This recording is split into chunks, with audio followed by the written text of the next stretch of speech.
All right, looks like people are still trickling in, but we will go ahead and get started. Once again, welcome everyone to the Cal EVIP Southern California Level 2 Incentive Project pre-launch webinar. Next slide, please.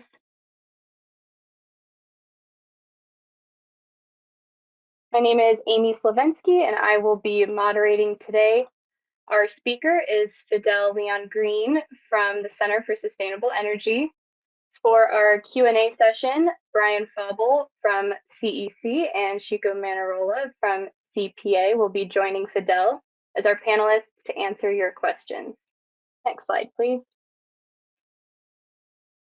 Before we get started, please note that you may submit questions for our panelists at any time during the presentation using the chat box feature. Also, because we are expecting high traffic, there's a possibility of some technical difficulties during the presentation. We apologize for any delays or compromised presentation quality. If you happen to miss any part of this webinar, or if you have additional questions, please reach out to us at Southern California Level 2 Cali VIP at energycenter.org. The presentation will also be sent out to attendees by the end of the month and is available on the CEC docket. Next slide, please. On the agenda for today, Fidel will give some background on Cali VIP and then go into detail on the Southern California Level 2 Incentive Project. We will also discuss eligibility and equipment requirements for the project, give an overview of the application process, and then wrap up with our Q&A session. I'll now pass it over to Fidel to start the presentation. Next slide, please. Thanks, Amy. To date, Cali VIP has launched 12 incentive projects covering more than 30 counties all over California. For each project, the goal is to implement a targeted incentive program that encourages relevant processes to become more streamlined and transforms communities by enabling access to charging infrastructure. Next slide, please. Cali VIP is made possible by funds from the California Energy Commission's Clean Transportation Program, which was established in 2008 and in 2013 was extended through 2023 by California Assembly Bill 8. To date, nearly $200 million in funding from both the California Energy Commission and our regional partners has facilitated the installation of EV charging infrastructure, both for Level 2 and DC fast charging. Next slide, please. The upcoming Southern California Level 2 Incentive Project will provide incentives for Level 2 chargers. Incentives will be available for most non-single-family home uses and will be reserved on a first-come, first-served basis. Exceptions to the first-come, first-served policy will be made, if necessary, to meet minimum funding requirements for disadvantaged communities and low-income communities. Applications will open on April 5th, 2022, between 8 a.m. and 5 p.m., and will remain open once available. A shorter window of time will be announced prior to launch day. We'll continue going over the Southern California Level 2 Incentive Project in more detail, but you will be able to find all the relevant information and resources on the Southern California Level 2 Incentive Project landing page, which is linked on this slide and can be found on our website, calevip.org. Next slide, please. The Southern California Level 2 Incentive Project has a few significant differences from our most recent projects. Notably, we will only be providing rebates for Level 2 chargers, and the maximum number of connectors that will be rebated per site has been increased to 20 connectors. At least 60% of funding will go to installations in disadvantaged and low-income communities, and we've removed the tin cap, or the cap on the amount of active rebate dollars per tin. Next slide, please. The Southern California Level 2 Incentive Project will provide rebates for chargers installed in Los Angeles, Orange, Riverside, and San Bernardino counties. This means that the physical location of the installation must be located within these counties to be eligible for incentives. Next slide, please.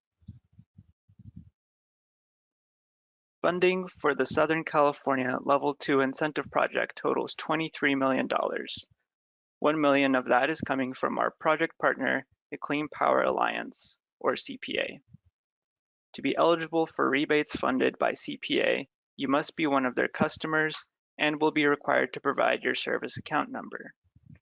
As previously mentioned, 60% of all funding for each technology type will be allocated to disadvantaged communities and our low-income community installations. Next slide, please.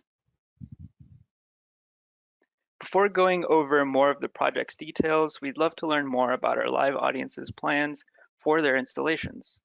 Please take a few seconds to answer our first poll question of the day. In which county will your chargers be installed? Great, thank you all for your participation. Looks like 80% of our applicants are installing in LA County, 40% in Orange and Riverside, and about a third in San Bernardino. So thank you all for your responses. Next slide, please. Moving on to eligibility requirements for applicants. All applicants must either be the site owner or have prior authorization from the site owner to install EV charging stations. Applicants must also be part of a business, nonprofit organization, California Native American tribe, be a public or government entity based on California, or operate as a California-based affiliate. Additionally, businesses must be registered with the California Secretary of State.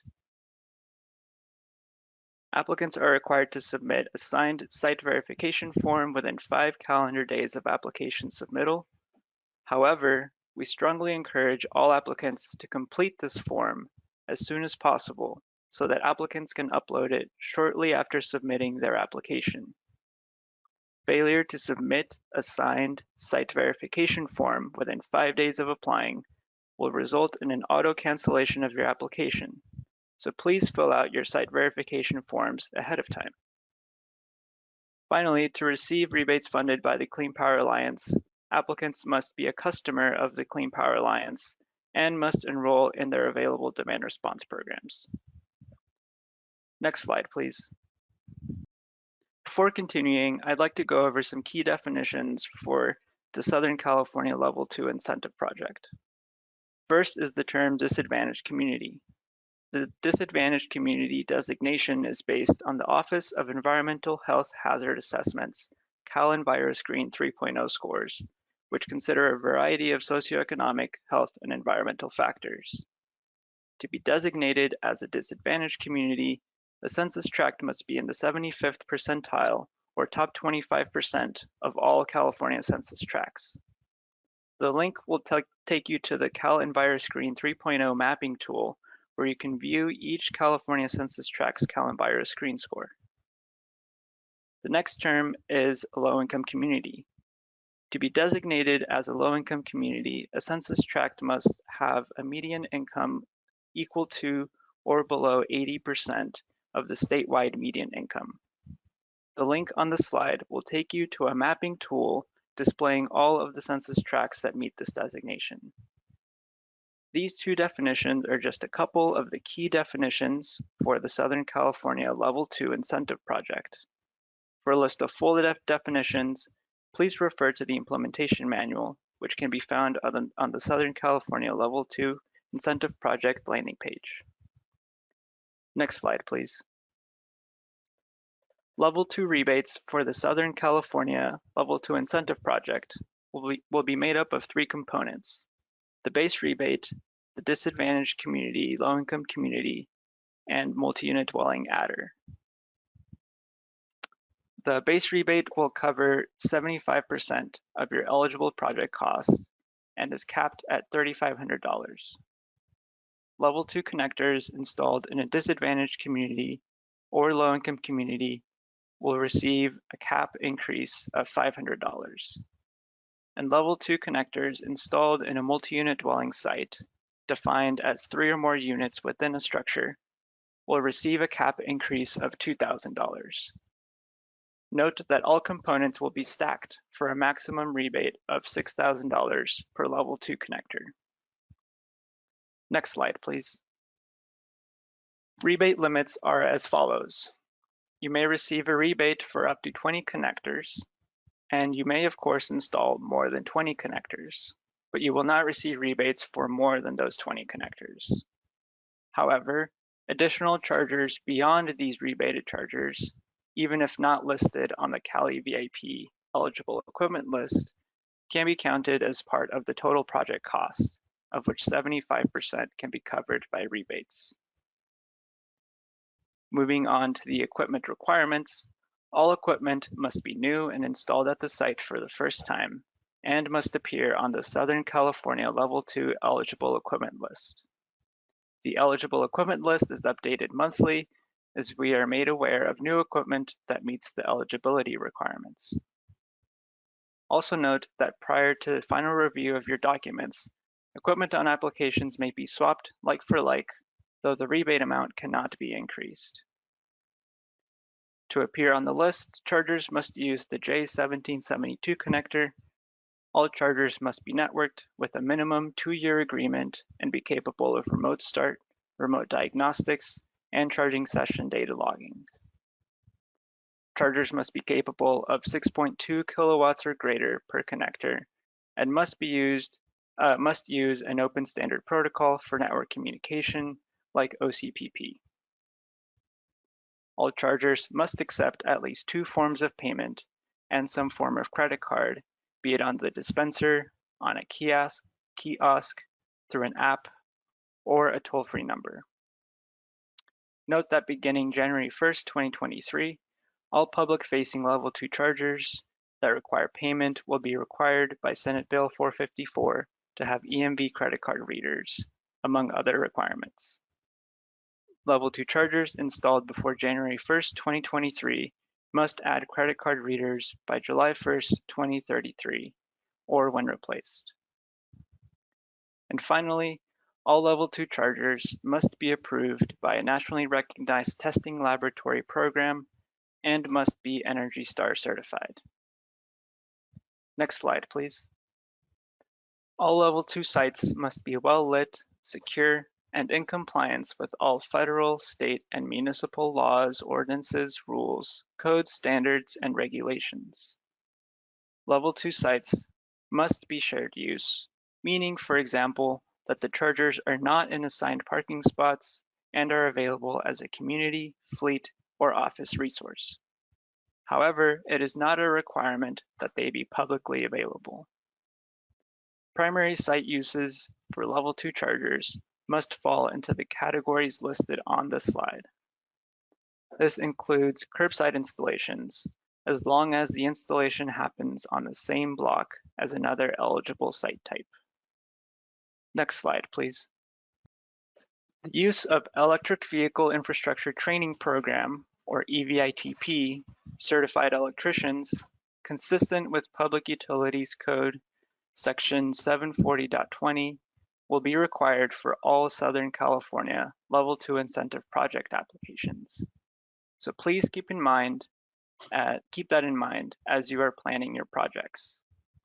What this means is that for each installation, there is a minimum number of EVITP certified electricians on each crew that must always be present during work hours. You can find more information on this on our Connects page, which is one tool you can use to find contractors using EVITP certified electricians. Next slide, please. Okay, it's time for our second poll question of the day. Since you've tuned into this webinar, we assume that you have an EV charging installation in mind. Please tell us at what type of property you are wanting to install an EV charger. I'll give you a few seconds to answer. Great, thank you all for your participation. It looks like most are planning to install in commercial or multi-unit dwellings, along with hospitals, campuses, and public facilities. And about a quarter of you are planning on installing in retail or other site locations. So thank you for that valuable information. Next slide, please. So what can the incentive funds be used for? Generally, funds can be used for any costs associated with the installation of electric vehicle chargers, be it the electric vehicle supply equipment, the make-ready infrastructure, the labor and material installations costs, energy storage, or any of the other items listed on this slide. An important thing to note is that all these eligible costs can be incurred on or after February 7th, 2022. These costs are incurred at the applicant's own risk before the associated application's funds are reserved.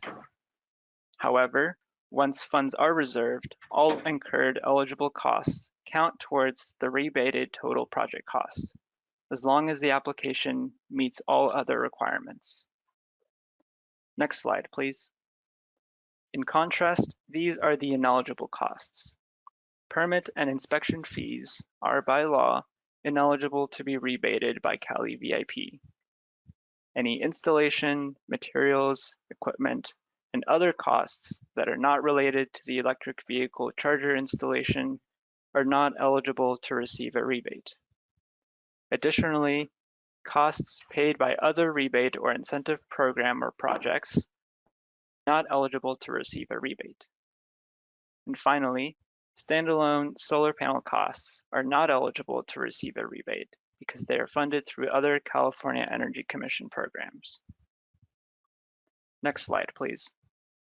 The site verification form is the first major required document we'll go over before diving into the application walkthrough. This form can be downloaded from the Southern California Level 2 Incentive Project landing page, as well as directly from the link embedded on the slides. It must be submitted within 5 calendar days of submitting your application. Otherwise, your application will be canceled. Also, please remember that the information on the site verification form must match the information on the application. I highly encourage all of y'all to fill out this form as soon as you know you'll submit an application. Ideally, well before beginning your application, so it can be submitted at the same time as your application. If you have your site verification form filled out ahead of time, you can even use the information on the form to fill out your application. By doing this, you'll make sure the information on both forms match, and you'll have it submitted early, getting you even closer to reserving funds for your installation. Next slide, please. This set of documents is due 60 calendar days after the date your funds are reserved. To satisfy this requirement, applicants can submit either evidence of permit application submittal or evidence of utility service design submittal. For applicants going the permit route, this means submitting a copy of the permit application, a copy of the permit plan set. This means the full set of plans required to support the permit application, and a copy of the payment receipt for permit application submittal, indicating that it has been accepted. Many applicants fail to provide this receipt with their permit application and plan set. To avoid delays in the rebate process, please make sure to either provide the receipt or proof that the jurisdiction does not charge an application or plan check fee. For applicants going the utility service design route, this means submitting a copy of the utility service design application, the full plan set submitted with the utility service design application, and a copy of the payment receipt for the application submittal. Next slide, please. Now we will look at the rebate process. Step 1 is to apply online and within 5 days, provide the site verification form to avoid auto cancellation. After submittal of your site verification form, the Center for Sustainable Energy will review your application to confirm that all the eligibility requirements are being met. This includes applicant eligibility, site eligibility, and equipment eligibility. Once review is complete and an application meets all eligibility requirements, the Center for Sustainable Energy will move the application to the funds reserved stage, after which applicants will have 9 months to complete installation. 60 days from the funds reserved date, applicants must submit evidence of permit submittal or utility design submittal. In step 5, applicants must upload all remaining documents. Remember that the system requires you to upload documents to your dashboard before submission to CSE, meaning that they are two separate actions. This is designed to help applicants prepare their full submission before submitting. However, this does require applicants to remember to press submit after all documents have been uploaded. So please don't forget to press that submit button. For step 6, once the Center for Sustainable Energy has reviewed the documents from your final submission, applicants may receive the final payment. Next slide, please. So now that I've gone over the key eligibility and document requirements, I'm going to begin going through the application process. Next slide, please. A few tips for application submissions. First, we recommend that you avoid submitting multiple applications for a single installation site. One site, one application. The only exception to this is if your site has over 5 acres of land area or developed floor area. In that single application, please submit the maximum number of chargers you're planning to install at the site. Also, please note that if less funds are available for your project than you need, you should still submit your application. We will reach out to you if additional funds become available for your project. Next slide, please. Before starting an application, applicants will need to create an account at calivip.org. Note that unique login credentials are required for each person submitting applications. Do not share login credentials with anyone else, even others at your company.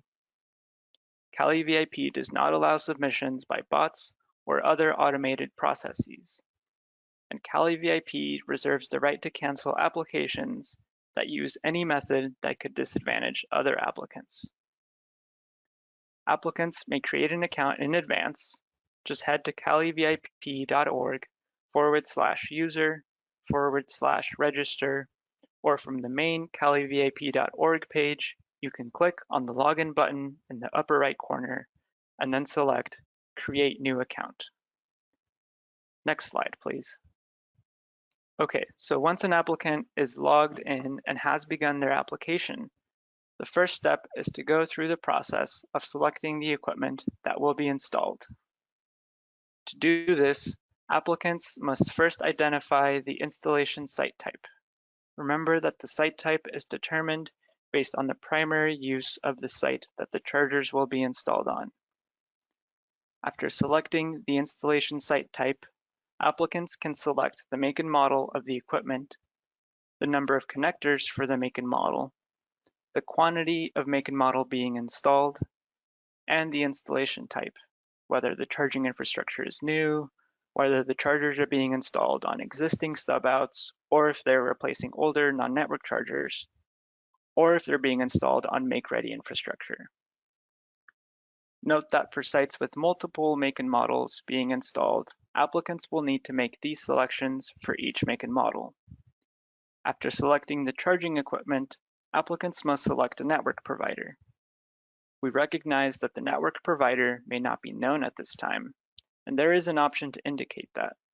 However, please remember that a network services contract will be required for each site before approval of any rebates. Next slide, please. The next step is to review the terms and conditions of the incentive project. These outline the project requirements and can be found on the implementation manual link that is provided on this slide, as well as on the Southern California Level 2 Incentive Project landing page. We highly encourage applicants to review the implementation manual and project requirements ahead of time. Example topics that are included in those requirements include the authority to apply for the site, the voluntary submittal of personally identifiable information that is provided on the application, and the consent for CaliVIP to share information. Once applicants have reviewed the terms and conditions, click Accept and Continue. Next slide, please. After agreeing to all project requirements, Applicants must fill out the remaining information, beginning with applicant organization questions. The applicant organization for Cali VIP is the entity that will be incurring the project costs and receiving the rebate, meaning that invoices and receipts for costs and payments will need to be under this entity's name. The applicant organization can be a variety of entities, ranging from businesses, public entities, nonprofits, etc., and this will need to be noted on the application. Applicants will also need to provide the applicant organization name and tax identification number, which should be clearly associated with one another. The application organization address will also need to be provided, as well as the applicant organization's relationship to the site, be it site owner, electric vehicle services provider, contractor, etc.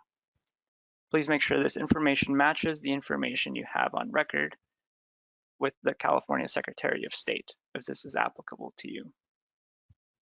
Also note that most of the remaining questions in the application will need to be answered from the perspective of the applicant. Next slide, please. The next set of required information is answers to the following declarations, again answered from the perspective of the applicant organization. These declarations relate to bankruptcy, legal actions threatened or pending, defaults, and outstanding judgments. Next slide, please. The next section will ask for information about the application manager, meaning the primary point of contact that is managing the application for the applicant organization. The application manager can be part of the applicant organization, but that is not required. In fact, many organizations choose to have a third party manage the application on their behalf. Basic name and phone number will need to be provided for this person. Next slide, please. The next category is the installation address. A very important note here is that the installation address usually cannot be updated after funds are reserved, so please pay extra attention to the installation address that you indicate on the application.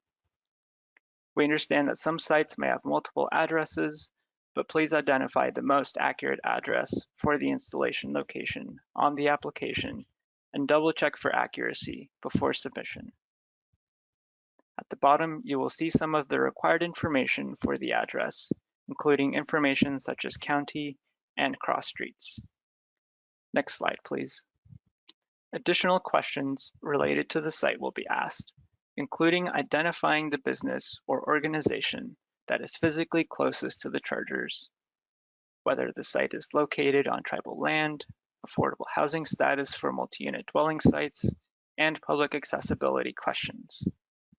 If you're an SE customer, we'll need to know your account information, which will help us determine if you're eligible for CPA funds. Next slide, please.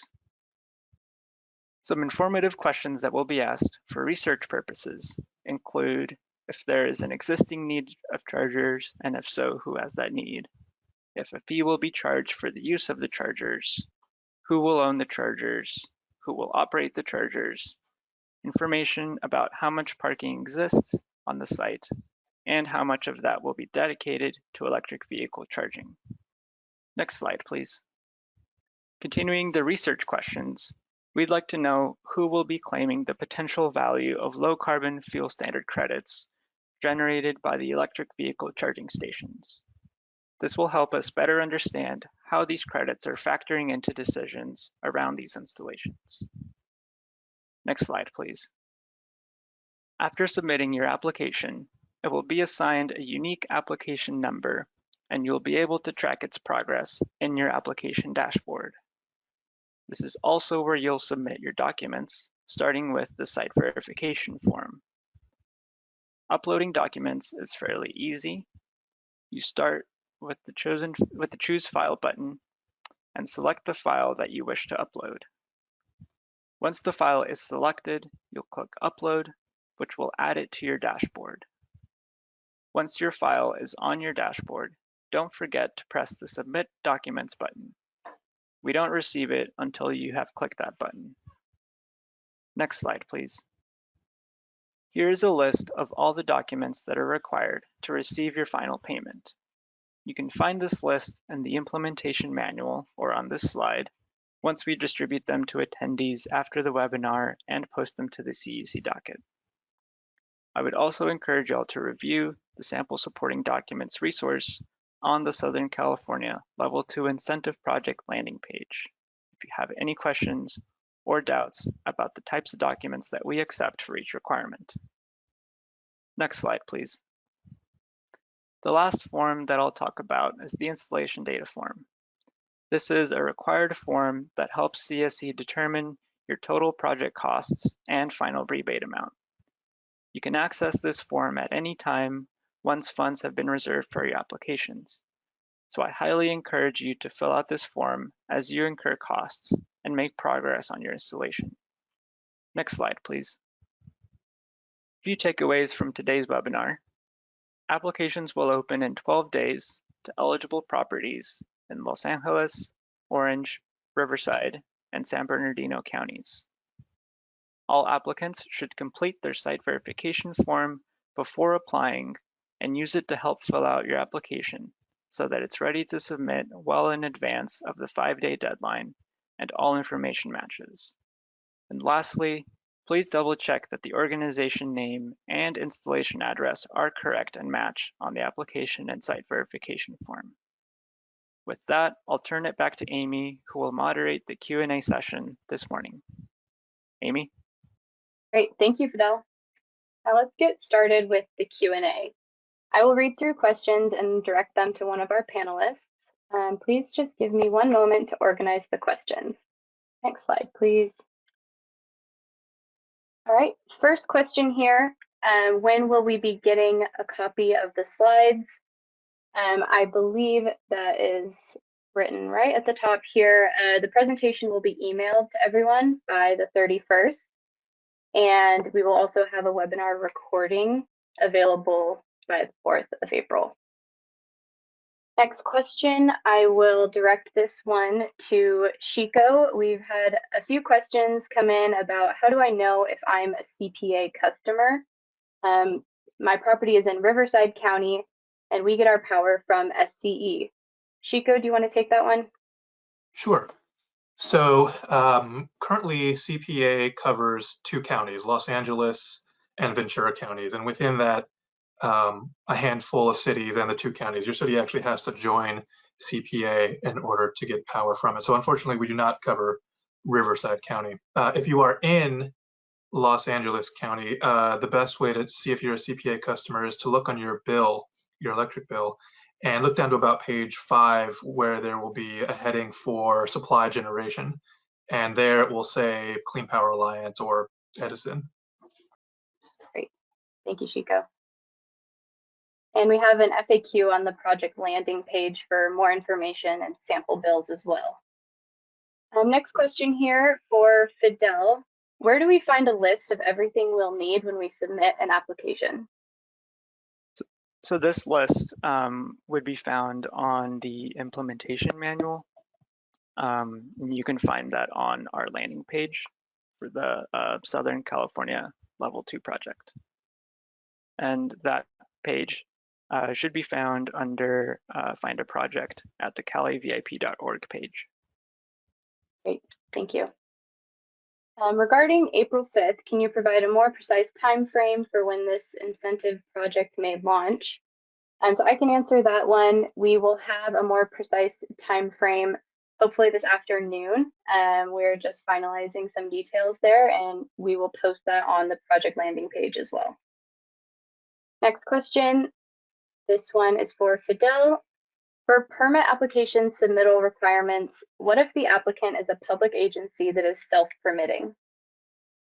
For self-permitting entities, we require a letter on official letterhead stating that they are self-permitting, that they plan to move forward and approve this project at the address and application number. And also we still require a copy of the plan set. Great, thank you. And this one for Brian. Can you explain how the low carbon fuel credits work? I'll take a stab at it. So low carbon fuel standard is run actually by the California Air Resources Board and is a calculation of usage and utilization from the charger. And it's pretty much used to generate, depending on its usage, there's a calculation that once registered with ARB, you'll have a calculation and you'll generate some credits over time, again, based on this utilization. The credits then can be monetized through different avenues. In most cases, it's if you're just the site owner and this is your one charger, it's not really worth it for you to figure out and maintain these credits and generate and then sell on the open market. So there are other options where sometimes network providers or manufacturers who collect these on a much larger scale may offer you some discounts on some services or products as well. But ultimately, if you want a lot more information, I believe we should have some information on our website, or I'd reach out to the Air Resources Board on the full detail of them. Thank you, Brian. Fidel, if we're planning to install more than the 20 connector maximum, should we indicate that in our application, or should we apply just for the 20 connector maximum? You're free to add more than the 20. However, we wouldn't award any more rebates based on more than the 20. The comment on the chargers beyond the 20 accounting for your total project costs is more that that total is added to your final project costs that then get 75% rebated. I don't know if that's clear enough, but feel free to reach out to us if you have more questions on that. Yeah, and this is Brian with the commission. Yeah, I'd say definitely put in the number that you anticipate. Your rebate, again, will be calculated up to the max that we can pay out. But for general purpose, you know, the state's trying to track how many chargers we have to meet our goals. And so we really want to know not just what we're funding, but also what the whole project entails. So as much information as you can provide will be beneficial for us, as well as, again, that any chargers over the 20 can still be used in your calculation for the total project cost. Fidel, I'm going to ask two of these at once, but they're related. So first one is, are you granting extensions to the 9-month installation timeline? And the second question is, if applicants want to participate in SCE's Charge Ready program, they cannot guarantee that they will finish construction within 9 months on the Make Ready. Can we still participate in both programs? Will Cali VIP be flexible on the completion date? Yes, so in cases where an extension is warranted, we typically grant them following our extension policy that should be posted on our landing page. So I encourage you to look at that and be familiar with it if you anticipate needing an extension. Regarding participation with Charge Ready, we've certainly been working with SCE on some previous projects to accommodate installations so that they can receive both types of funding. What I would encourage you is to work with SCE first to get your project to the point where you have the site plans and something for permitting ready, so that you can get through our 60-day permitting checkpoint. That seems to be the major holdup for applications going through the Charge Ready process. And I'll add to that again, Brian at the commission, that unfortunately the major the major IOUs programs for level 2s are not stackable with Cali VIP. Our programs are stackable with other programs that are defined by how much funding they have available, but not with programs that are defined by how many chargers or connectors they can install. So unfortunately, ChargeReady has a set number of chargers or connectors that they are authorized to install. And our partnership with that would only result in the same amount of chargers, and that's not our goal. Our goal is to stack with programs that we would leverage each other's fundings to see additional chargers be installed. So unfortunately, we cannot stack with ChargeReady.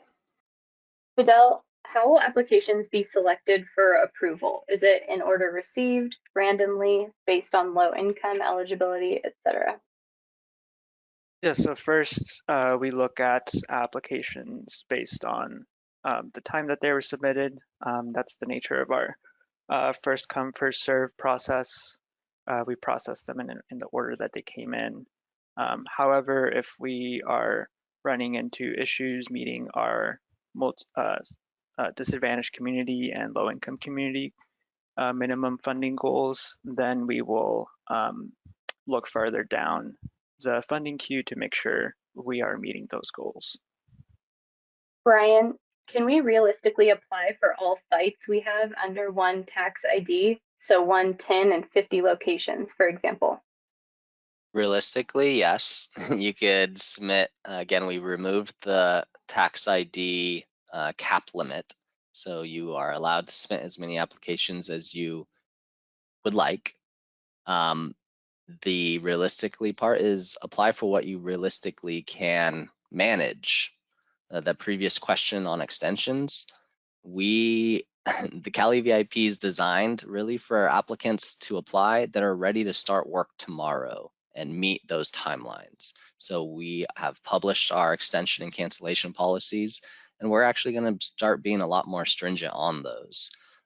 So yes, you can apply, but if you're not going to be able to manage 50 locations in 9 months, I would encourage you to not bite off more than you can handle. This question is regarding Los Angeles permits. Do you know how long they take to get?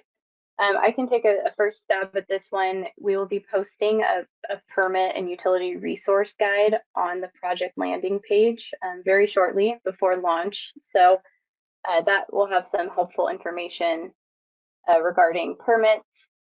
Fidel, I don't know if you have anything to add to that. Not much more information, unfortunately. I think the pandemic has certainly impacted some of the wait times, so it's a little less predictable. So for that reason, I would encourage you to submit your permit applications as soon as you can. And you know, for situations where it's really out of your control, and we are working with agencies with big backlogs, then we'll offer extensions again according to our extension policy. And this again goes to the goal of Cali VIP to don't apply until you're ready. The implementation manual has been up for a few weeks, month-ish, and we still have time before applying. So the expectation is to identify your site, your AHJ now, reach out to them and do the work to understand these timelines. Don't wait for the 60th day to submit your permit and then find out it's going to take you 6 months for them to get things done, and then you're going to be late. So do as much groundwork as you can now to speed up these installations. Thank you. On a similar note, Fidel, the implementation manual lists the required documents for the entire process, but on April 5th specifically, what type of information will be filled in on the online application form? Yeah, so that's the process I went through just earlier. But in summary, you'll need to identify your charger information, network provider information if you have it, and then information that identifies your site, who your organization is, who's managing the application, and then some research/informational questions like the SCE account number if you are a customer of SCE. A couple of questions here that I can help answer. Does the program open at 8 a.m. on April 5th? So not necessarily. We have a launch window. It's currently 8 a.m. to 5 p.m. and we will narrow that down shortly to a 4-hour window. So you'll get more information on that on the project landing page today or tomorrow. Another one here is, how do I find the portal to upload the form? So on calivip.org, you can create an account, and when you log in, you will see your applicant portal. After you submit an application, everything will be right there for you. It'll let you know you need to upload your site verification form. You'll press submit right there, and then it will let you know where you are in the process. Next question for Fidel, the implementation manual mentions a signed application form is required. However, only the site verification form is provided on the landing page. Where can I find the application form? The application form will be sent to you after the 60-day checkpoint has been cleared. So just keep working on those earlier requirements, and you should get a copy. And if you, for some reason, don't get a copy, you should, of course, reach out to us, and we'll make sure you got one. And can we pre-fill applications and on April 5th just hit send? So I can answer that. We do not have a sample application. You can just pre-fill and hit send. We want to avoid opportunities to game the system or use bots. So we have all the information that you'll need within this presentation. So I think the best option is just to have everything ready to go, and then on April 5th, just be able to fill it out quickly. We have a lot of questions. I'm going to try to go through these quickly, but we may not get to everything. So if you have additional questions, feel free to reach out to the email provided, and we can answer those on a case-by-case basis. A few more here. Fidel, could you repeat the requirement for credit card readers? Sure. So this requirement applies to chargers that are publicly available and require a fee to dispense energy. So unless they're being offered for free or behind some gate or only available privately, that this would apply to your installation. And what this means is you need to have EMB credit card reader, usually that means that the chip reader, along with mag stripe and a tap function, and as well as a toll-free number. We do have a regulations guide on our landing page that you can take a look at, which has a lot more information. But this regulation is by CARB and would take effect beginning January 1st, 2023. So it might not be required for all of the installations for this project, but certainly something to consider, as all installations would be required to be upgraded by 2033. Brian, most multifamily buildings have assigned parking. Does that mean they're ineligible for this rebate? What about one charger shared by 2 cars?